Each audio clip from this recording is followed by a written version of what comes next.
आज हम लोग हिंदी का एक अध्याय चक्रव्यूह पे चर्चा करेंगे।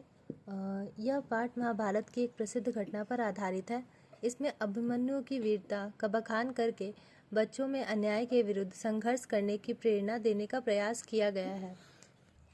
महाभारत का युद्ध चल रहा था। एक दिन अर्जुन अपने रथ पर बैठकर युद्ध करते करते युद्ध भूमि के अंतिम छोर तक चले गए थे।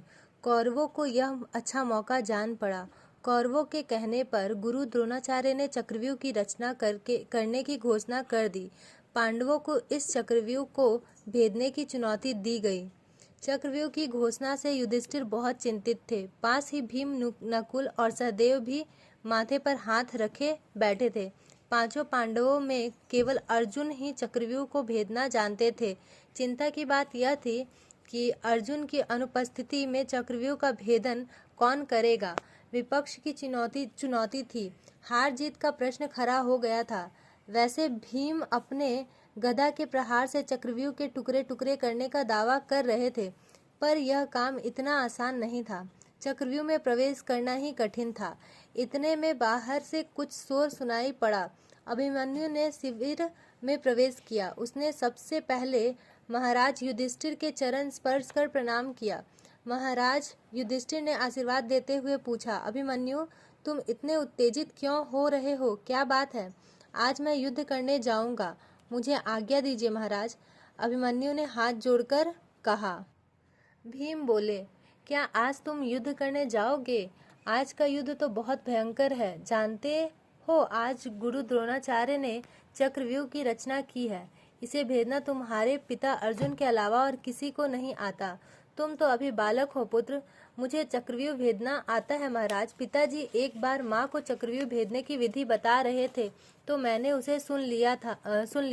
हाँ, चक्रव्यूह से निकलने की विधि मैं नहीं सुन सका, किंतु उससे क्या, जब मैं उसमें घुसकर उसका भेदन कर दूंगा तब बाहर निकलना कौन कठिन बात होगी। अभिमन्यु ने ओज भरे शब्द में कहा। युधिष्ठिर बोले, तुम अभी बालक हो, केवल 16 वर्ष के।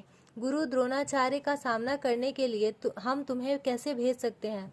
नकुल और सहदेव ने कहा, महाराज, और उपाय ही क्या है? अभिमन्यु को आज्ञा दीजिए, हम इसकी रक्षा के लिए इसके साथ रहेंगे। हाँ, मैं भी गदा लिए इसके साथ चक्रव्यूह में घुस जाऊंगा। भीम ने गदा घुमाते हुए कहा।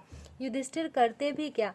वे बोले, तो फिर ठीक है, आज तुम सभी युद्ध करने जाओ, पर मुझे हर पल का समाचार देते रहना। अभिमन्यु अपने कुछ सैनिकों को लेकर युद्ध भूमि में पहुंचा ही था कि रणभेड़ी बज उठी। शत्रु सेना उन पर टूट पड़ी। अभिमन्यु शत्रुओं को मारता काटता आगे बढ़ता चला जा रहा था। कौरव सेना के बड़े बड़े वीर घायल होकर इधर उधर भागने लगे। सामने ही चक्रव्यूह था। इसके प्रथम द्वार की रक्षा जयद्रथ कर रहा था। अभिमन्यु ने एक बाण जयद्रथ को मारा और वह चक्रव्यूह में घुस गया। अभिमन्यु का रथ चक्रव्यूह में अंदर चला गया। भीम, नकुल, सहदेव द्वार पर ही युद्ध करते रहे। वे व्यूह के भीतर न घुस पाए। अब अभिमन्यु दूसरे द्वार पर जा पहुंचा। उस द्वार पर गुरु द्रोणाचार्य थे। वे ही व्यूह का संचालन कर रहे थे। अभिमन्यु ने अपने बाण से उनका धनुष काट दिया। द्रोण अकेले बालक के पराक्रम को चकित होकर देखते रहे। अब अभिमन्यु के सारथी ने रथ को तीसरे द्वार पर लाकर खड़ा कर दिया। उस वीर बालक का सामना करने में कर्ण और दुर्योधन भी स्वयं को असमर्थ पा रहे थे। जब अभिमन्यु छठा द्वार भी पार कर गया तो शत्रु पक्ष को चिंता हुई। इतना बड़ा चक्रव्यूह रचकर भी 16 वर्ष के बालक से मुंह की खानी पड़ रही थी। उन्होंने मिलकर दुर्योधन से सलाह की। सातों द्वारों को योद्धा मिलकर अभिमन्यु पर टूट पड़े। इस स्थिति को देखकर अभिमन्यु के सारथी ने कहा, अब यहाँ अन्याय हो रहा है। मैं तीव्र गति से रथ मोड़कर तुम्हें सुरक्षित बाहर ले चलता हूँ। कल अर्जुन के साथ आकर युद्ध करेंगे। नहीं, वीर अर्जुन का पुत्र होकर मैं युद्ध भूमि में पीठ नहीं दिखा सकता। तुम रथ को इन सातों महारथियों के बीच में घुमाते रहो और फिर देखो मेरा कौशल। अभिमन्यु बोला। सारथी रथ को घुमाने लगा। अभिमन्यु के तीरों से शत्रु पक्ष के वीरों के छक्के छूटने लगे। तभी एक तीर उसके धनुष की डोरी को काटता हुआ निकल गया।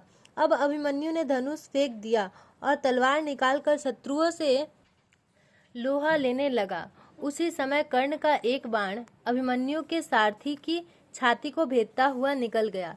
सारथी गिर पड़ा। अभिमन्यु रथ से कूद पड़ा। वह तलवार से शत्रुओं पर वार कर रहा था, तभी उसकी तलवार के 2 टुकड़े हो गए। अभिमन्यु ने अपने रथ का पहिया उठा लिया और उसे घुमाने लगा। इसी बीच दुशासन के पुत्र ने अभिमन्यु पर गदा से घातक प्रहार किया।